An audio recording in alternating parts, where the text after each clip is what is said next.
मंचासी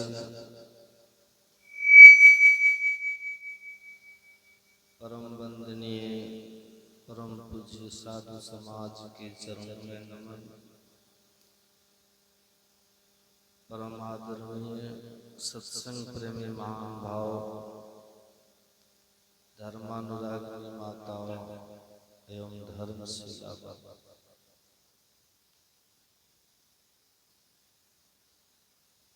हम लोग अभी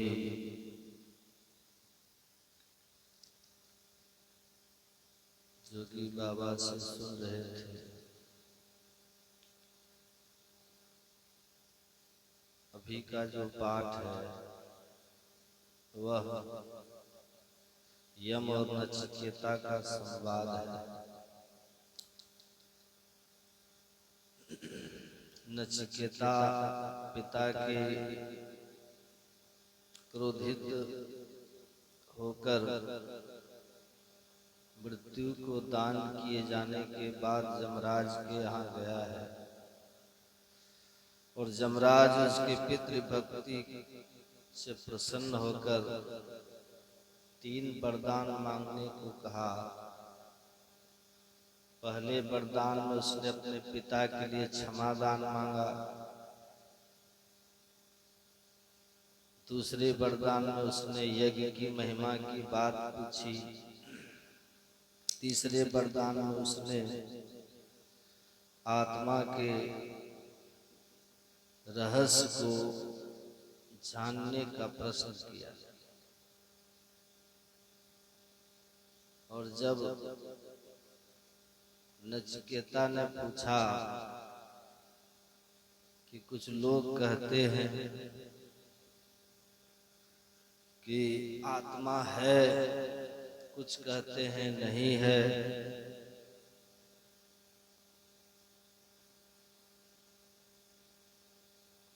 आत्मा है, मैं वही आत्मा हूँ। तो जन्म और मरण का यह चक्र है, इस चक्र से मुक्ति का क्या उपाय है? हे यमराज, जब मनुष्य अपने शरीर का त्याग करता है, जीव जब मनुष्य शरीर का त्याग करता है तो उसको आपके मेहमान बनने पड़ते हैं।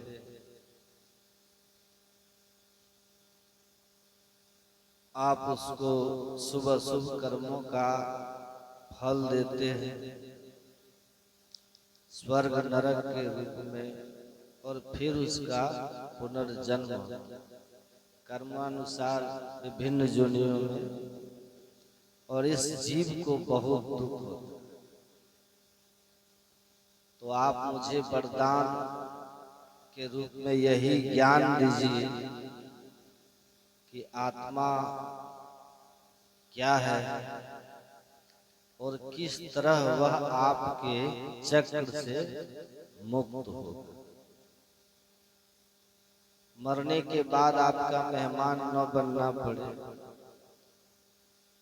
जन्म मरण समाप्त हो जाए, ईश्वर का उनको ज्ञान हो, तो आप हमें आत्मा परमात्मा संबंधी मोक्ष संबंधी ज्ञान। नचिकेता ने जब यह प्रश्न किया तो यमराज ने कहा कि यह बहुत गूढ़ प्रश्न है, बहुत गंभीर है, यह समझना और समझाना बहुत कठिन है। इसलिए तुम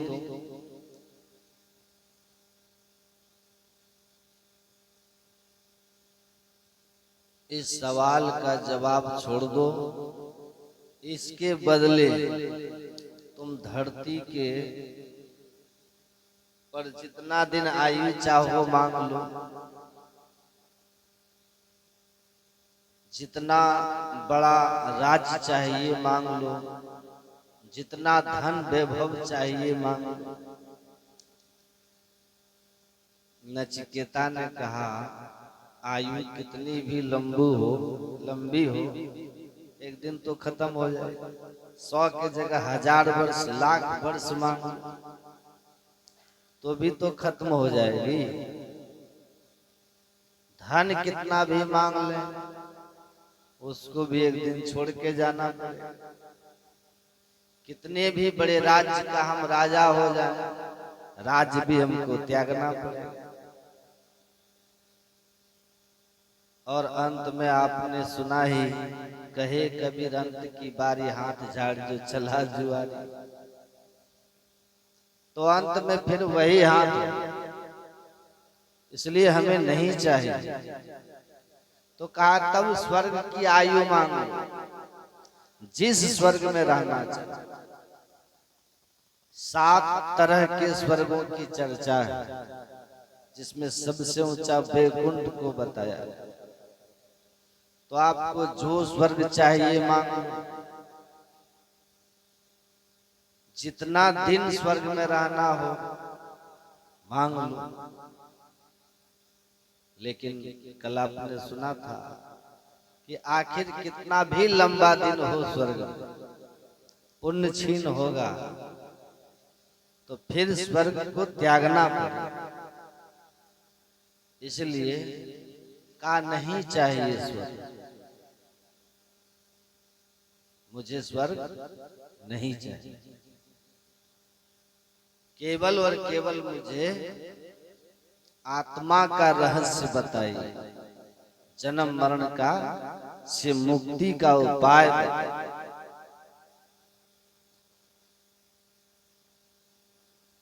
हर तरह से जांचने परखने के बाद यमराज को यह ज्ञात हो गया अच्छी तरह कि ये संसार के किसी भी प्रलोभन में आने वाला नहीं, सच्चा अधिकारी है इस ज्ञान का। तो यमराज ने कहा कि सुनो, संसार उत्पत्ति विनाशशील है, संसार उत्पन्न हुआ है और संसार का नाश होगा। लेकिन इस संसार को बनाने वाले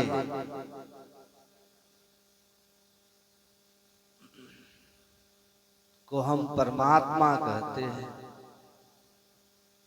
और जो परमात्मा है, संसार का जो निर्माता है, वह परमात्मा इस संसार में रहते हुए भी संसार के बनने बिगड़ने से उस पर कोई असर नहीं। संसार बनता है बिगड़ता है, परमात्मा में कोई फर्क नहीं पड़ता। वह सर्वव्यापक है, वो सब में समाया है, सब जगह है, अनादि है, अनंत है, सनातन है, महत तत्व से भी ऊपर है, ध्रुव है, निश्चल है, जिसका कोई और छोर नहीं। आप आकाश का कोई अंत नहीं बता सकते कि आकाश कहाँ खत्म हो। इसलिए गुरु महाराज कहते हैं, प्रभु जी व्यापक जनु गगन रहा। आकाश में बादल आते हैं, वर्षा होती है, फिर बादल समाप्त हो जाते हैं। बादलों का आना और जाना, बनना बिगड़ना आकाश में होता है, लेकिन आकाश उससे बिल्कुल निर्लिप्त। आकाश पर कोई फर्क नहीं पड़ता। वैसे संसार का बनना बिगड़ना परमात्मा में हो। परमात्मा उसी को आत्म तत्व कहते हैं। उसका न जन्म होता है न मृत्यु होती है। ऐसे जन्म और मरण से रहित, परे, अनादि, अनंत, ध्रुव निश्चल तत्व को जान लेने पर ही जीव मृत्यु के मुंह से छूटता है। कहा तब महाराज हमें आप उसको जानने का उपाय बताइए। वह परमात्मा जो सब जगह है, सब में है। किस तरह है? कहते हैं मेहंदी में लाली, दूध घी में, अब फूल में बास समान, सब में व्यापक, सबके न्यारा, सब घट एक ही राम। एको देवर सर्वभूतेषु गूढ़, सर्वव्यापी सर्वभूतांतरात्मा, कर्माध्यक्ष सर्वभूतादिवासो, साक्षी चेतो केवलो निर्गुण। वह एक ही सब में समाया हुआ। तो मेहंदी में लाली की तरह, मेहंदी के पत्ते को आप देखते हैं वो हरा होता है, लेकिन उस पत्ते के कनकन में लाली छिपी हुई। दूध के कनकन में घी छिपा होता, पर घी नजर नहीं आता, लाली नजर नहीं आती, पत्तों में फूल नजर आता है, सुबास उसके अंदर की नजर नहीं आती। उसी तरह सब में व्यापक, सबके न्यारा, सब में सबसे अलग एक ही राम, एक ही परमात्मा। ऐसा नहीं कि हाथी का अलग परमात्मा है, कुत्ता में अलग परमात्मा, आदमी में अलग परमात्मा है, देवता में अलग परमात्मा। परमात्मा अलग अलग नहीं है, सब वो एक ही है। आप पढ़ेंगे शंकराचार्य का, जगत गुरु शंकराचार्य साधना में अभी पूर्णता को प्राप्त नहीं किए थे। शंकराचार्य की जीवनी में वो पुस्तक, काशी गए, गंगा स्नान करके, काशी की गली बड़ी तंग है, बड़ी छोटी छोटी गली, 2-2, 3-3 किलोमीटर तक आप एक स्कूटर इधर से ले जाए, दूसरा स्कूटर लेके आ रहे हैं, तो एक को रुक करके तिरछा होना पड़ेगा। कई ऐसी गलियां हैं काशी। तो शंकराचार्य स्नान करके गंगा घाट से आ रहे थे, इधर से एक 2-3 कुत्ता को रस्सी से बांध करके जा रहा। अब उधर से शंकराचार्य जी आ रहे। शंकराचार्य कहते हैं,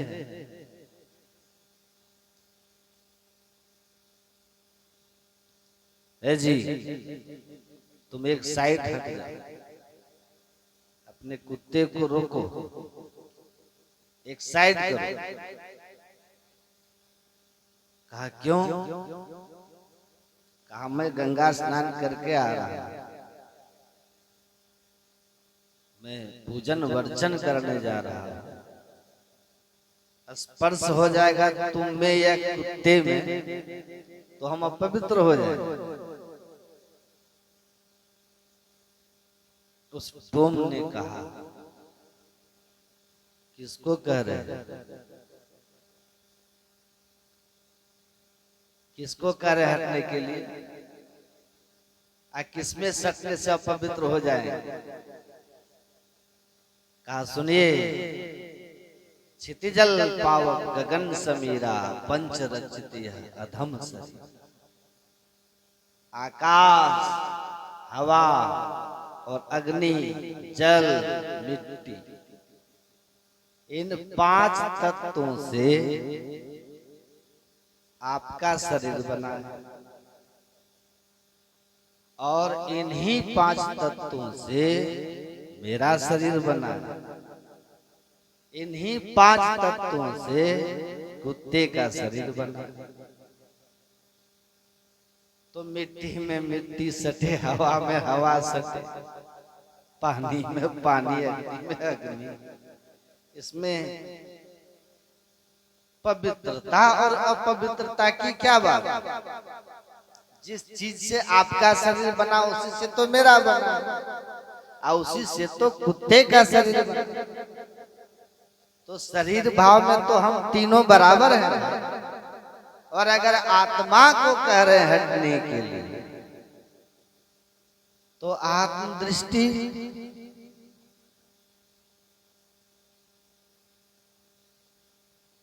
आत्मदृष्टि में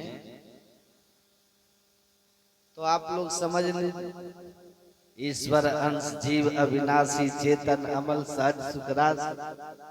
जो आत्मा परमात्मा का अंश जीवात्मा के रूप में मेरे अंदर है, वही आपके अंदर, वही कुत्ते के अंदर। कौन कह रहे हैं? वो डोम का, वही तो कुत्ते के अंदर है। तो आत्म भाव में भी हम और आप और कुत्ता एक हैं। कुत्ता हम और आप आत्म भाव में भी एक ही है ईश्वर। अब शरीर भाव में भी हम तीनों एक ही हैं। तो किसको कह रहे हटने के लिए? बताइए, किससे आप पवित्र होंगे? तब शंकराचार्य जी ने कहा, आग आग सब एक सी होती है, लेकिन शमशान की आग, चिता की आग और मंदिर का दीपक की आग दोनों क्या समान है? मंदिर के दीपक को प्रणाम करते, चिता की आग को पवित्र मानते। उसी तरह तुम्हारा और हमारा शरीर में अंतर है। तुम्हारा डोम का शरीर है, ये कुत्ते का शरीर है, ये ब्राह्मण का शरीर है। तो वो डोम भी कांसे का डोम था। उसने कहा, वाह, आपका ज्ञान कमाल है। अगला सवाल उसने पूछा, महाराज आप यह बताइए कि दीपक, मंदिर के दीपक को लाकर के चिता जलाया जा सकता है कि नहीं? मंदिर के दीपक से चिता जला सकते हैं कि नहीं जला सकते? कहा जला सकते। कहा दीपक की आग पर हाथ रखेंगे तो हाथ जलेगा कि नहीं जलेगा? कहा जल जाएगा। कहा कि चिता की आग से मंदिर का दीपक जल जाएगा कि नहीं जल जाएगा? मंदिर का दिया चिता की आग से भी जलेगी, और चिता की आग तो जलाती ही है, दीपक भी की जो आग है वो भी जला ही देगी। जलाने का गुण धर्म दोनों में है। चिता का, अग्नि का भी गुण धर्म यही है। प्रकाश का क्या गुण है? अग्नि का क्या गुण है? प्रकाश देना। जब आग आप जलाते हैं तो प्रकाश हो जाता है कि? प्रकाश देना, दाहक शक्ति, जला देता, प्रकाश देता है, जला देता है। आसपास खड़े होंगे तो गर्मी लगेगी। ये आग का गुण धर्म है, ये आग का ही होगा, ये तीन गुण उसमें रहेंगे, कहीं का होगा। तो चिता की अग्नि और दीपक की अग्नि में समान गुण धर्म है। दीपक की आग पर भी हाथ रख देंगे तो जल जाएगा। दीपक के आग से भी घर में आग लगाया जा सकता है, शरीर में भी आग लगाया जा सकता है। इसलिए गुण और धर्म अग्नि का, वो चाहे चिता वाली हो चाहे दीपक वाली हो, वो हमेशा एक सा रहता है, एक सा रहता है। कहा तुम्हारा तात्पर्य? कहा मेरा तात्पर्य यही है महाराज कि जब तक मनुष्य की दृष्टि चिता पर रहेगी और मंदिर पर रहेगा, चिता और मंदिर पर आप जब तक आपकी दृष्टि रहेगी तब तक आप द्वैत में रहोगे, द्वैत में रहोगे, भेद दृष्टि होगी। और जिनके पास भेद दृष्टि है, कहा कि भेद दृष्टि से क्या होता है? नरकम भ्रष्टारुणम, वह नरक का ही अधिकारी है, नरक का अधिकारी। तब गुरु महाराज जी क्या कहते हैं? द्वैत प्रपंच के सागर बूढ़ो सहो दुख भारी। जब आपके अंदर द्वैत दृष्टि है, भेद दृष्टि है, तो भेद दृष्टि नरक की दृष्टि है, नरक ले जाने वाली दृष्टि है, संसार में दुख का कारण है। तब शंकराचार्य जी कहते हैं शंकराचार्य एकदम से झपट के उनके पैर छूने के लिए बढ़े तो वो पीछे हट गए। कहा आप सन्यासी हैं, मैं गृहस्थ, आप मुझे प्रणाम ना करें।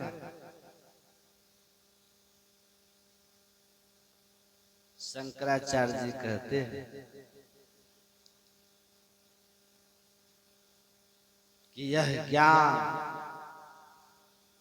जिस ज्ञान को, जिस भेद को समझने के लिए मुझे कहां कहां भटकना पड़ा, फिर भी मैं नहीं समझा, उस भेद को आपने बड़ी सहजता से बड़ी सहजता से समझा दिया।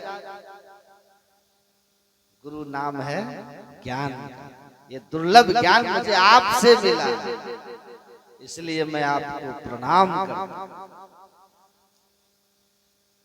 कहानी की यही सच्चाई। कहीं कहीं आपको मिलेगा कि कहते हैं कि भगवान शिव ही चंडाल के रूप में आए थे शंकराचार्य को ये ज्ञान देने। लेकिन काशी के डोम की विद्वत्ता की महिमा सब लोग जानते हैं। आज भी स्वामी काशिकानंद जी महाराज काशी के सबसे बड़े विद्वान जाति के डोम हैं। अब वो बोलते हैं कि मेरे प्रवचन को, उनके प्रवचन में भीड़ कम होती, तो किसी ने कहा कि आपके यहाँ श्रोताओं की कमी है, दूसरों के यहाँ श्रोता बहुत आते। हमको भी कहते हैं, एक नया मत चला है ना अभी, मुर्गा मांस खाओ अब भोला बाबा को जगा। दारू, मुर्गा मांस खाओ अब भोला बाबा को जगाओ, दारू पियो जगाओ। हमको भी मिला, कहा कि इतनी पुरानी आपकी संस्था है, 113वां अखिल भारतीय आपका हो रहा है, और तब देखिए इस गांव में 200 सत्संगी, हम अभी अभी आए हैं, 5-7 साल में हमारा 400 सत्संगी। बोलिए कौन बड़ा? हमने कहा एकदम आप सही कह रहे हैं, बहुत सही कह रहे हैं। अरंड समझते हैं? अरंड एक पौधा होता, उसमें लगता है ना तेल उल निकलता है। हम बोले अरंड का जो लकड़ी है वो 1 कुंटल और चंदन 1 किलो, बताओ कौन बेचे? चंदन 1 किलो है, अरंड की लकड़ी 1 कुंटल है, बताओ कौन बेचे? किसकी कीमत अधिक है, किसकी महिमा अधिक है, बताओ? तो चंदन 1 किलो खरीदोगे तो 5 कुंटल अनाज भी 50 कुंटल हो जाएगा। कौन पूछता है उसको पूछता कौन है? तो हम बोले बताओ, भीड़ से, भीड़ तंत्र जो है ना, ये चुनाव में भीड़ से फैसला होता है कि किधर भीड़ अधिक है। 51 मूर्ख भी एक तरफ हो जाएंगे ना तो 49 विद्वान के मत का कोई अर्थ नहीं होता। राजनीति होता है ना, लेकिन धर्म जो है ये बहुमत से नहीं चलता। धर्म बहुमत से नहीं चलता है, धर्म तो ग्रंथ से चलता है, धर्म तो ज्ञान से चलता है। कौन से धर्म ग्रंथ से तुम्हारा भाई मत चला है, बताओ तो कौन से धर्म ग्रंथ से?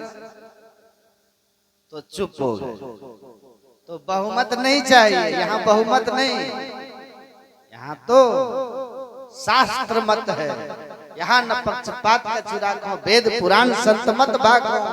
तुम बताओ कौन से ग्रंथ में हो? हम तो वेद पुराण, अभी आपको हमने वेद का ही अंश है ये कठोपनिषद, कृष्ण यजुर्वेद का, कृष्ण यजुर्वेद का अंश है। आपको हमने वेद से सुनाया, आप कौन से वेद से सुनाते हो भाई? हम रामायण से सामने पाठ करते हैं, आपके यहाँ कौन से ग्रंथ से होता है? तो एक परंपरा है, चल गया सस्ता सौदा है, सस्ता हे एकरा में कुछ लागे छे, खा पियो जे आत्मा मांगे छे, सब ठीक छे। बस एगो रुद्राक्ष ले लो, हो गेले, नमः शिवाय, चला हो गेले।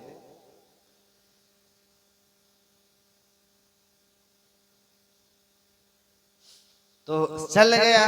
एक आदमी अंधे थे बेचारे, आंख के बेचारे को आंख नहीं, तो सब गांव में कहता था रे अंधरा रे सूरदास, तो बड़ा उसको दुख होता था कि अकेले हम अंधा, सब अंधरा अंधा सूरदास कहता। एक दिन वो बैठ गया चौराहे पे, अंधा तो था ही, कहता आह मेरा जीवन सफल हो गया। कहा क्या हो गया? कहा आनंदे आनंद आनंदे आनंद, जो इच्छे सोई फल पाए, आनंदे आनंद आनंदे आनंद, जो चाहो सो मिले। क्या हो गया? कहा परमात्मा का साक्षात दर्शन हो, साक्षात दर्शन हो। कहा कि हमको भी कराओ दर्शन। एक आदमी गया, कहा बाबा हमको भी कराइए, हम भी भगवान का दर्शन। दौड़ के आप लोग जाते हैं ना, ए फलवा मानी लेल के नी, एकरो बेटा रो नौकरी होले आ साई रो पेंशन शुरू, तो हम मानी ले नी शिव गुरु, तोरो सब शुरू हो जाता। दौड़ के गया, हमको भी दिखा दीजिए। बस हो गया। ईश्वर हमको दिख रहे हैं, जो चाहो सो मिले, आनंदे आनंद। हमको भी महाराज जल्दी ईश्वर दर्शन कराइए, हमको भी बहुत कुछ मांगना है, पाना है, मिलाइए ना हमको भी, हमको भी। कहा कि पागल कबीर साहब बोले हैं, सुना नहीं, यह उल्टा वेद बिरला कोई बूझे, अब पानी में आग लगे अंधे को सूझे। तो अंधा को सूझता है। अब अंधा किसको कबीर साहब कह रहे हैं? आंख बंद करिए, बंद कराए पलक पट को, कहे बाहर में तुम मत भट, बाहर का पट बंद कर अंतर का पट खोल। बाहर का आंख बंद करके अंतर की आंख ध्यान युक्ति से खोलना है, न कि आंख फोड़ना। अंधा हो जाए, कांधे को सूझे, हमारी तरह अंधा बनो तब दिखेगा। कहा कि अंधा तो हाँ, कहा भगवान हमको दिखने लग जाए, इससे बढ़िया क्या है? जो चाहेंगे वही बन जाएंगे, प्रधानमंत्री राष्ट्रपति, छोड़ो झंझट। आंख फोड़ लेता, आंख में सुइया डाल के फोड़, उसके बाद फोड़ लिया, बड़ा कष्ट हुआ। उसके बाद कहता है महाराज कहाँ भगवान दिख रहे? कहीं कोई भगवान नहीं दिख रहा, हमरा तो जो दिखता था वो भी खत्म हो गया। क्या मूर्ख कहीं का, आंख फोड़ने से भगवान दिखते हैं? आंख फोड़ने से भगवान दिखते हैं? तो कहा आप हमरा आंख फोड़वा दिए। कहा कि हमको सब अकेले अंधा कहता था, इसलिए तुम्हारा भी फोड़वा। अब हमको अकेले कोई नहीं न कहेगा। तो कहा तो अब हम अंधा हो गए, अब हम क्या करें? कहा अब तुम भी चेला मुड़ो, दूसरे का आंख फोड़ो, तुम दूसरे का फोड़ो, हम तो मुड़े तुमसे, अब तुम दूसरे को मुड़ो। चेला बनते गुरु बनने का अधिकार हो जाता है।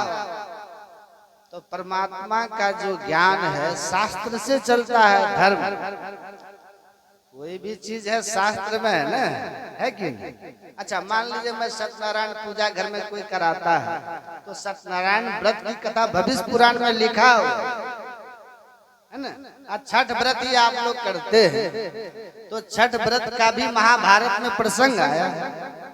चलो उसके फायदे ईश्वर नहीं मिलते, लेकिन पुण्य होने की बात शास्त्र में है, पुण्य मिलता है। पुण्य से आदमी को कुछ समय स्वर्ग भी मिलता है, लेकिन पुण्य क्षीण होगा तो फिर, कल सुन लिए कि पुण्य क्षीण होगा फिर पतन हो जाए, फिर 84 जाए वाली बात। पर पुण्य तो है, पाप तो नहीं है। मुक्ति भले नहीं होती तो नरक भी तो नहीं, लेकिन ये जो लोग करते हैं ये कौन से ग्रंथ से? ये कौन से ग्रंथ में? तो बिना ग्रंथ के तो जो ज्ञान है परमात्मा का, ये वेद का पाठ हुआ, कठोपनिषद, नचिकेता यमराज का संसार नहीं चाहिए, कुछ भी नहीं चाहिए, आप हमें मुक्ति का मार्ग बताइए। परमात्मा के संबंध में उन्होंने कह दिया कि परमात्मा जो शरीर में है, शरीर अलग अलग है, लेकिन शरीर के अंदर जो है वह अविनाशी तत्व एक ही है। और शरीरम शरीरेश्वर नमस्ते स्ववस्थितम महानतम विभुम आत्मानं मत्वा धीरो न सोचति। जो नाशवान शरीर संसार में रहते हुए अविनाशी है, नित्य है, सर्वव्यापक अनंत है, ऐसे परम तत्व को, परमात्मा को, आत्म तत्व को जान लेने पर मनुष्य जन्म मरण के चक्र से छूट जाता है, सारे दुख से मुक्त हो जाता है।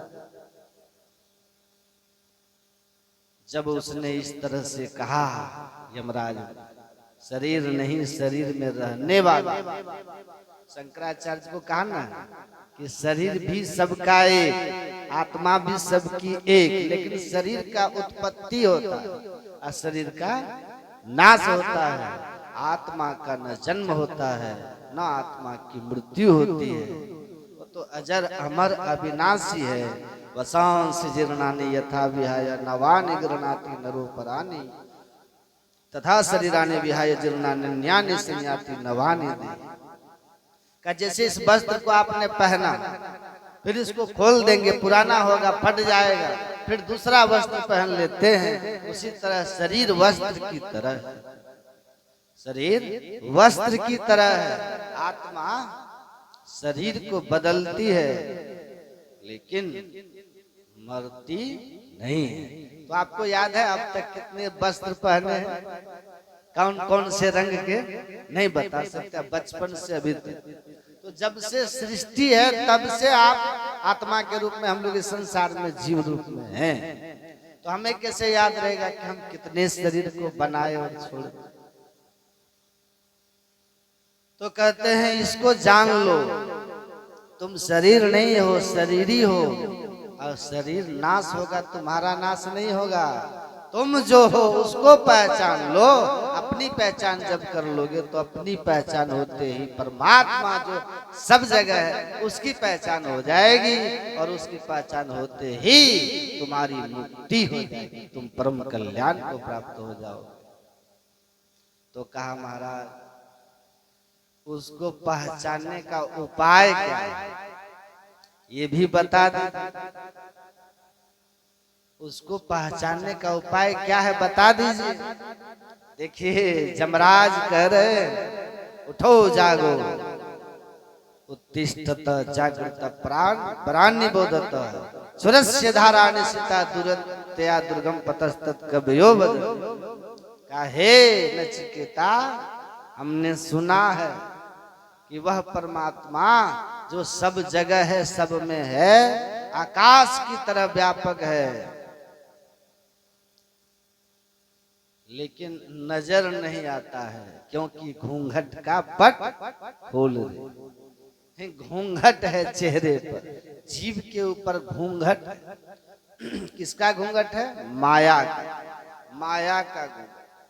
माया के घूंघट के कारण, घूंघट तो समझते हैं कि नहीं आप, ये तो गांव देहात की भाषा है, वो माता लोग जो चेहरे पे लेती हैं, तो उस घूंघट को जब तक चेहरे पे रखेगी तो कॉपी मिलेंगे, दिखेगा चेहरा। पतिदेव सामने भी हो तब भी नहीं दिखे जब तक कि घूंघट नहीं हटाए। पलटू साहब के बुरका डारे टारी खुदा बाखुद दिखरावे, वो जो मुस्लिम महिलाएं लोग चेहरे पे काला रख लेती हैं उसको भी नहीं नजर आता, जब पूरा चेहरे को ढकती है, काला वाला पट्टा गिराती है। कहते हैं उस बुरके को हटाइए तब देखिए आपको दिखेगा। तो आंख, जो जिस आंख से परमात्मा नजर आते हैं, इस आंख से तो हवा भी नजर नहीं आती, हवा देख पाएगी इस आंख से? तो परमात्मा जो हवा से भी सूक्ष्म है वो कैसे नजर आएंगे इस आंख? तो परमात्मा को कैसे देखोगे? परमात्मा को देखने वाली आंख ये नहीं, परमात्मा जिस नजर से नजर आते हैं उसको आत्मदृष्टि कहते हैं।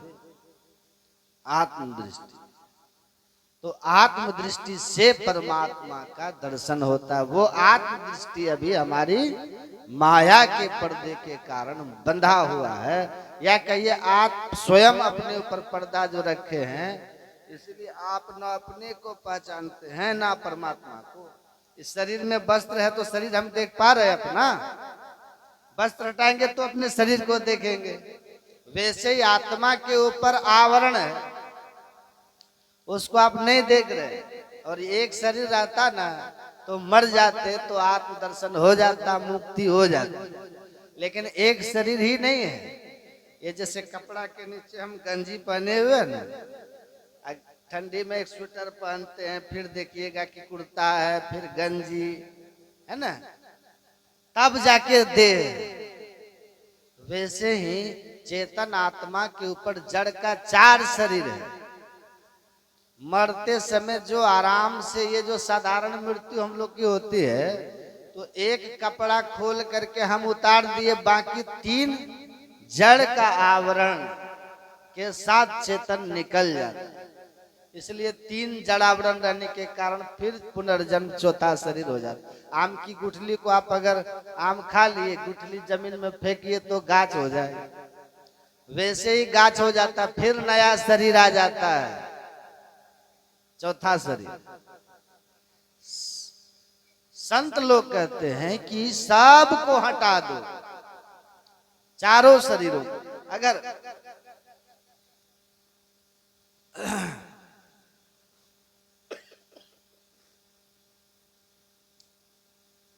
संत कहते हैं स्थूल सूक्ष्म कारण महाकारण, ये चारों जड़ शरीर को हटा दो, है ना।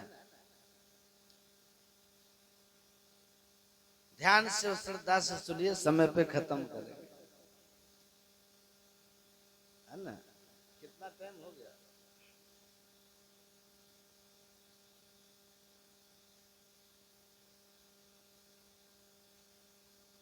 श्री सद्गुरु। तो मैं कह रहा था कि देखिए, संत लोग कहते हैं कि आम का गुठली आम खाया, गुठली फेंका, गाछ होगा। लेकिन गुठली को भी 2 भाग कर दीजिए तब होगा? नहीं होगा। एक ऋषि थे, अपने पुत्र को कहा कि बरगद का एक फल लाओ, छोटा सा फल। उसको कहा तोड़ो, तोड़ा। उसमें पूछा क्या है? कहा कि इसमें बीज है। कहा बीज को तोड़ो। तो बीज को तोड़ा तो उसमें 2 दाल थी, दोनों दाल अलग हो गया।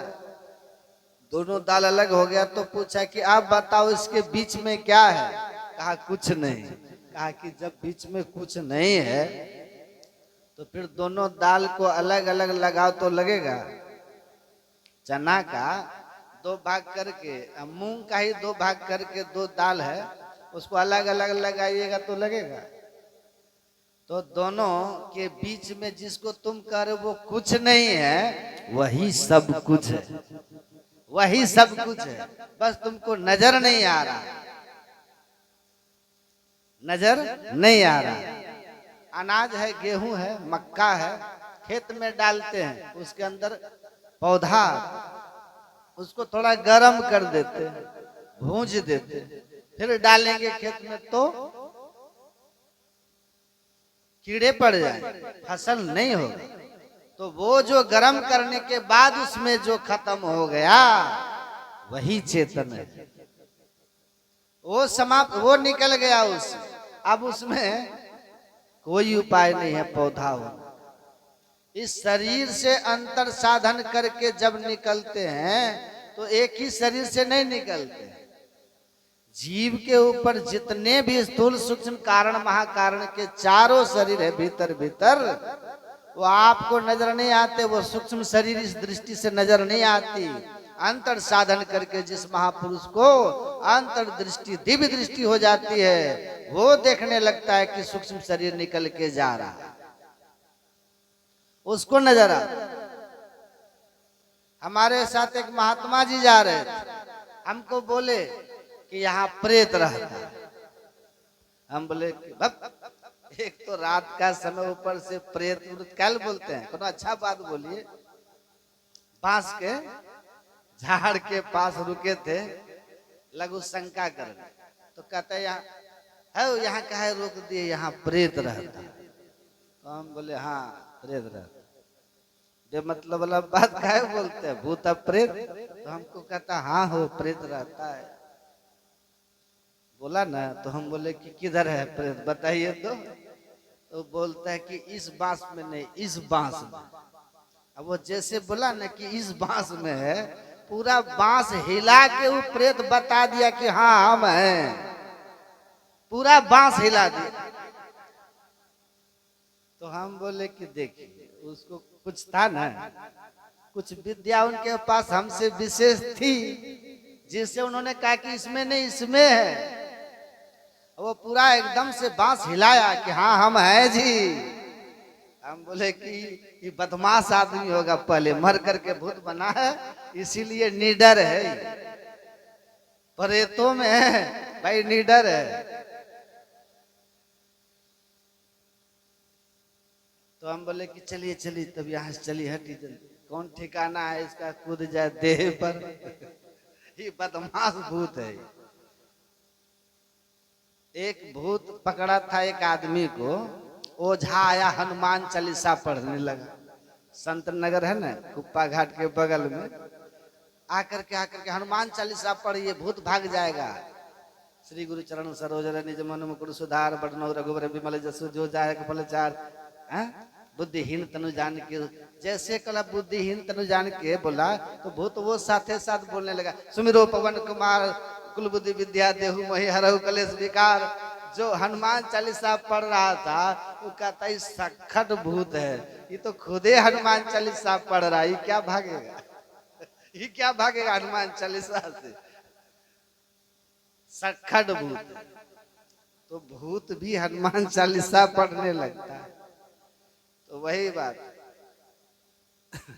अब सबके पास विद्या नहीं है, उनको थी, उनको नजर थी, परखते थे, परख लिया, कहा कि यहाँ मत रुकिए, ये प्रेत स्थल है। तो उसी तरह से जिनको ऐसी विद्या है, एक सूक्ष्म दृष्टि आ जाती है ध्यान करके, उसको कहते हैं एक बिंदुता की प्राप्ति।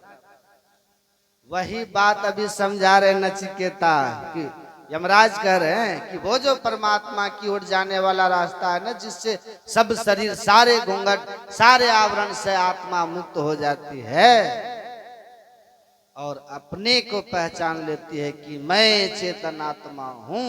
अब फिर परमात्मा को भी अपने से ही पहचान लेती है कि वो परमात्मा है। चेतनात्मा जब अकेली हो जाती है, जड़ के सब शरीरों से मुक्त होकर के योग साधना के द्वारा, तो फिर अपनी पहचान करती है। अब फिर अपने से पूरे कण कण में व्यापक परमात्मा को देखने, तब उसके सामने कोई पर्दा नहीं रहता। जो भगवान अभी छिपे हुए हैं, वो उसके लिए फिर प्रत्यक्ष होते हैं। मेहंदी की लाली उनके सामने, दूध का घी उनके सामने प्रकट हो गया, क्योंकि उसने दूध को मथ दिया है। अब मथ के उसने मक्खन निकाला है, मक्खन को गर्म करके घी निकाल लिया, तो अब दूध का घी अलग हो गया कि नहीं हो? प्रत्यक्ष हो गया। उसी तरह महापुरुष लोग कहते हैं साधन करके होगा, लेकिन वो रास्ता, जिस रास्ते में घुस करके आप इस माया के आवरण को हटाइएगा, घूंघट के पट को हटाइएगा, तन में पिल पांचों तन पारा जा पाओ प्रभु सार, पांचों शरीरों को पार कीजिएगा। वो रास्ता बड़ा सूक्ष्म है। कितना सूक्ष्म है? कहा छुरस्य धारा निशिता, छुरे की धार की तरह एकदम तीक्ष्ण और सूक्ष्म रास्ता। गुरु नानक ने कहा खन्नी होती की बाल होनी की, छुरे से भी तेज, के नोक से तेज, और बाल की भी नोक से ज्यादा सूक्ष्म है। गुरु महाराज कहते हैं बाल नोक से में ही दर में ही हो पत पावे। ये बाल का जो नोक है ना, उससे भी ज्यादा मेहीन मेही सूक्ष्म वो रास्ता है जो आपके अंदर में ईश्वर के द्वारा बनाया हुआ है। इस राह पे चल के परमात्मा तक पहुंचा जाता, माया के आवरण से मुक्त हुआ जाता। ये जानना अगर चाहते हो तो किसी संत सदगुरु के शरण में जाओ, वे इस राह पे चल करके पहुंच गए हैं। बिन दया सत्य नहीं जानना होनारा है नहीं। जब इस संत सदगुरु के पास नहीं जाएंगे वो इस रास्ते को नहीं बता सकते। यमराज कह रहे हम नहीं जानते, सुने हैं कि सूक्ष्म रास्ता है, मनुष्य के शरीर में ही है, बताते सदगुरु हैं वह सूक्ष्म रास्ता कहाँ है। इसलिए जाओ। अगर तुम समझते हो कि ये आँख कान नाक जीभ त्वचा ये इंद्रियों के द्वारा तुम परमात्मा को परख लोगे तो ऐसा नहीं हो सकता है, क्योंकि इंद्रियां बहिर्मुख हैं। आंख से जो देखते हो वो रूप है, वो नासवान जगत। आंखों से जो देखिए सो तो आलम फना है रे। इस आंख से जो देखते वो नासवान चीज है। जो भी बताइए क्या रहने वाला है, जो आंख देखती है सब एक दिन चले जाएंगे। जियरा जाएंगे हम जाने, राज करते राजा जय है, रूप करते रानी, चांदो जय है, सूरजो जय है, जय है हवा और पानी। जियरा जाएंगे हम, कहते एक दिन ये सब चले जाएंगे, सब का नाश हो। कान से जो सुनते हो सो तो जैसे कहानी है रे, इस बोलते को जो लटी देखे सोई आरिफ सोई ज्ञानी है रे। यारी कहे हम तहकीक बूझ देखा, बाकी सब नादानी। कहते हैं बाहर जो भी देख रहे हो, सुन रहे हो, छू रहे हो, सब माया है, सब माया में दर्शन पर। ये सब माया है, सब बदलने वाले, नाश होने वाले। इस बोलते को जो लटे देखे, बोल कौन रहा है? बोलता ब्रह्म है राम प्यारा। बोलने वाला परमात्मा का अंश है, राम का प्यारा है। यह परमात्मा का अंश जीवात्मा जो है, उस चेतन आत्मा की जब तक पहचान नहीं करोगे, संत महापुरुष धर्म ग्रंथ कहते हैं, तब तक अपने आपकी पहचान नहीं हो सकती। इसलिए आत्मानम विद्धि, अपनी पहचान, अपने को माया से मुक्त कर लो, परमात्मा में मिल जाओगे, परमात्मा को पालोगे, जीवन धन धन हो जाएगा। रास्ता सूक्ष्म है, गुरु बताते हैं। बोलिए श्री सद्गुरु।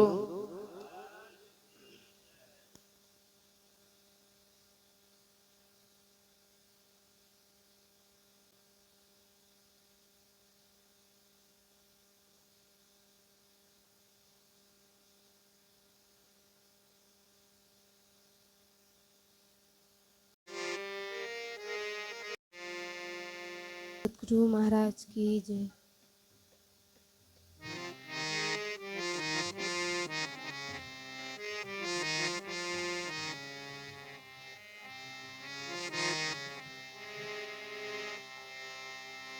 तेरा राम जी करेंगे बेड़ा पार, उदासी मन काहे को करे।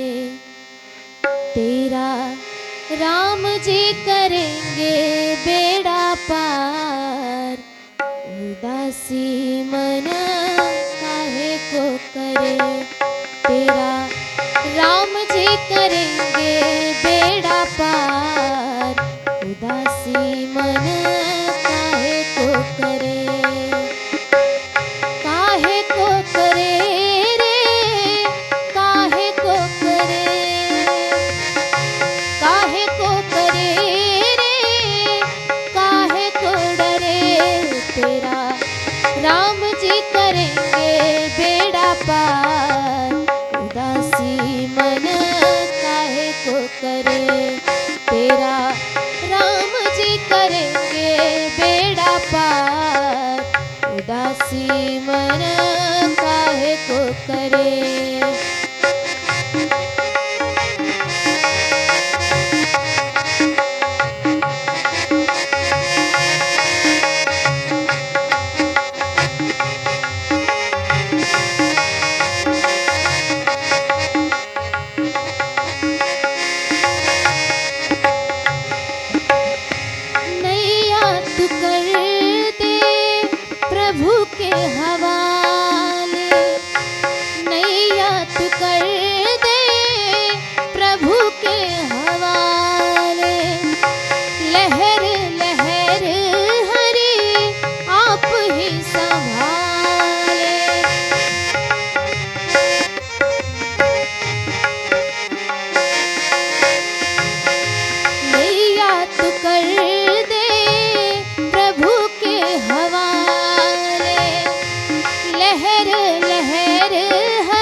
मन काहे को करे तेरा राम जी करेंगे बेड़ा पार उदासी मन काहे को करे।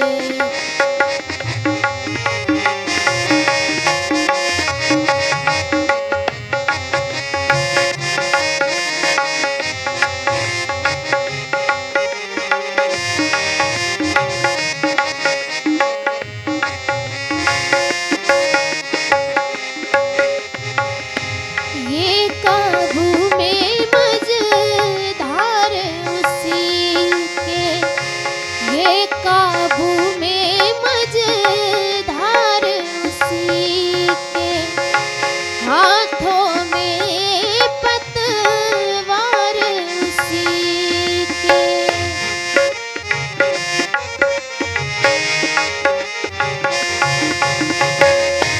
ये काबू में मझधार उसी के, हाथों में पतवार उसी के।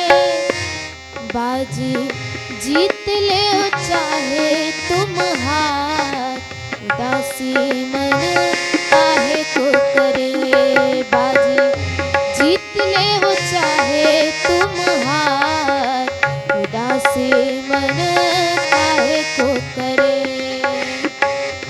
काहे को करे रे काहे को डरे, काहे को करे रे काहे को डरे। तेरा राम जी करेंगे बेड़ा पार उदासी मन काहे को करे। तेरा राम जी करेंगे बेड़ा पार उदासी मन काहे को करे।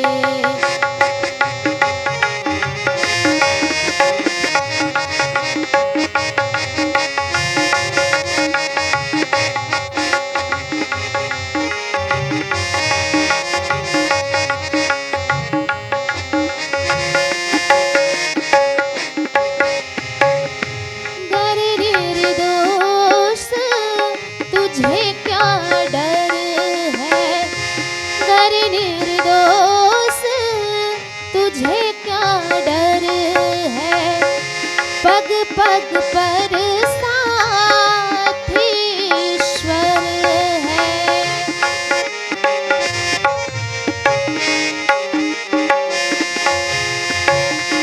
गर निर्दोष तुझे क्या डर है, पग पग पर साथ ईश्वर है।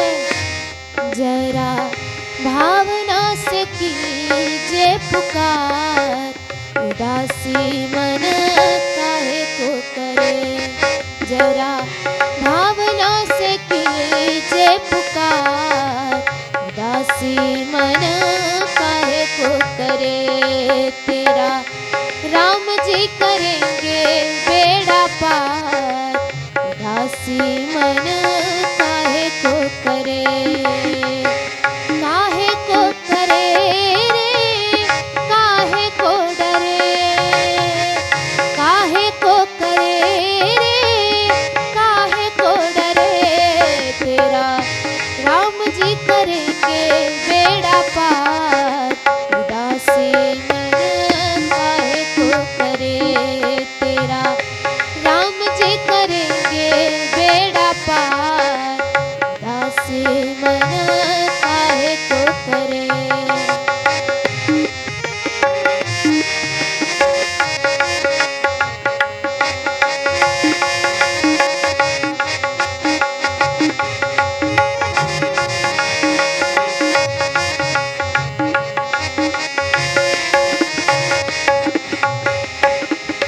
सहज किनारा मिल जाएगा, सहज किनारा मिल जाएगा।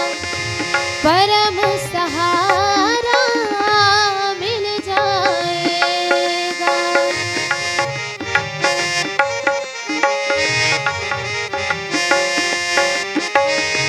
सहज किनारा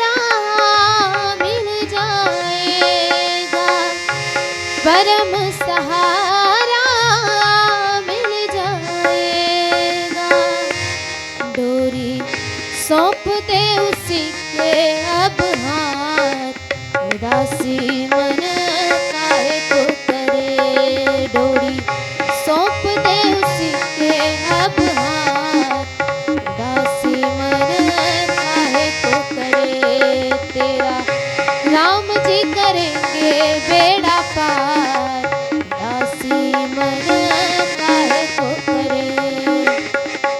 काहे को करे रे, काहे को डरे। काहे को करे रे, काहे को डरे। तेरा राम जी करेंगे बेड़ा पार, उदासी मन काहे को करे। तेरा राम जी करेंगे बेड़ा पार, उदासी मन काहे को करे। उदासी मन काहे को करे। उदासी मन काहे को करे। श्री सतगुरु महाराज की जय। रति संग सत गुरु के कीजय अंतर जोत हो तलख लीजे पाँच तत्वता। अग्नि जलाई दीपक चास प्रकाश करी जय गगन था। लरविशि फल फूला मूल कपू कलश धर दीजे अक्षतना। तारे मुक्ता पोह पमा लहि हार गुही जैसे तपा। न मिष्टान मिठाई चंदन दो पदीप सब चीजै झलक। जमन मीन मंजीरा मधुर मधुर दो मृदंग सुनी जय सर्व सुगम। ऋचालले आकाशा मधुकर कमल केले धो